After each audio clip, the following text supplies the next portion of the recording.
Through the Looking Glass by Lewis Carroll. Chapter 10. Shaking. She took her off the table as she spoke, and shook her backwards and forwards with all her might.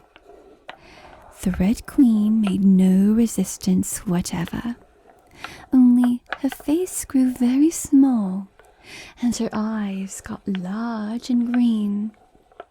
And still, as Alice went on shaking her, she kept on growing shorter and fatter and softer and rounder and... Chapter 11. Waking. And it really was a kitten after all. Chapter 12. Which dreamed it? Your Majesty shouldn't purr so loud, Alice said, rubbing her eyes and addressing the kitten respectfully, yet with some severity. You woke me out of, such a nice dream. And you've been along with me, Kitty, all through the Looking Glass world. Did you know it, dear?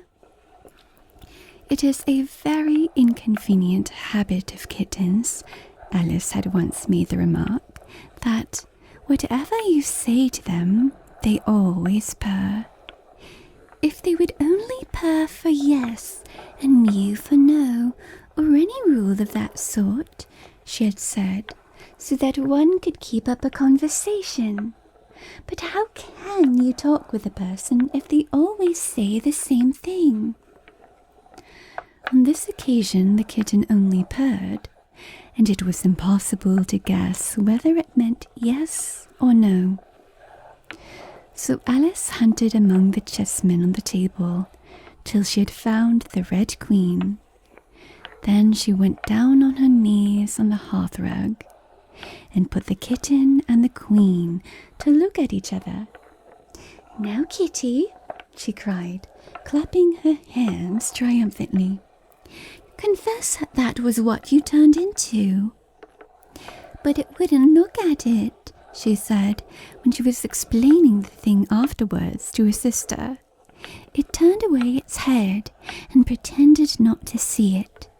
But it looked a little ashamed of itself, so I think it must have been the Red Queen. Sit up a little more stiffly, dear, Alice cried with a merry laugh. And curtsy while you're thinking what to purr. It saves time, remember? And she caught it up and gave it one little kiss, just in honour of having been a Red Queen. Snowdrop, my pet, she went on, looking over her shoulder at the white kitten, which was still patiently undergoing its grooming. When will Dinah have finished with your White Majesty, I wonder? That must be the reason you were so untidy in my dream. Dinah, do you know that you're scrubbing a White Queen? Really, it's most disrespectful of you. And what did Dinah turn to, I wonder? She prattled on, as she settled comfortably down, with one elbow in the rug, and her chin in her hand, to watch the kittens. Tell me, Dinah, did you turn into Humpty Dumpty? I think you did. However, you'd better not mention it to your friends just yet, for I'm not sure. By the way, Kitty, if only you'd been really with me in my dream, there was one thing you would have enjoyed. I had such a quantity of poetry said to me, all about fishes. Tomorrow morning you shall have a real treat. All the time you're eating your breakfast, I'll repeat the walrus and the carpenter to you, and then you can make believe it's oysters, dear. Now, Kitty, let's consider who it was that dreamed it all. This is a serious question, my dear, and you should not go on licking your paw like that, as if Dinah hadn't washed you this morning.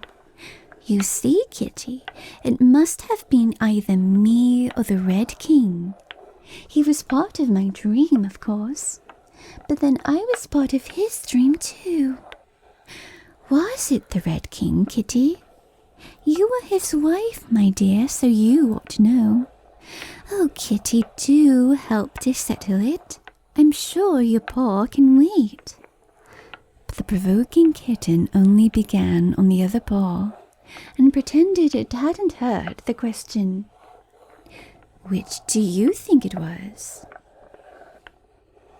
A boat beneath a sunny sky, lingering onward dreamily in an evening of July. Children three that nestle near, eager eye and willing ear, pleased a simple tale to hear.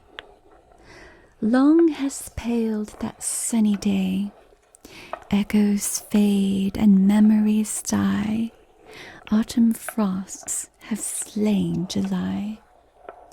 Still she haunts me, phantom-wise, Alice moving under skies, never seen by waking eyes.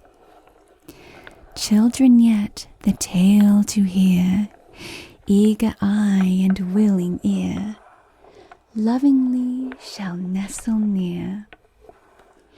In a wonderland they lie, dreaming as the days go by, dreaming as the summers die. Ever drifting down the stream, lingering in the golden gleam, life, what is it but a dream?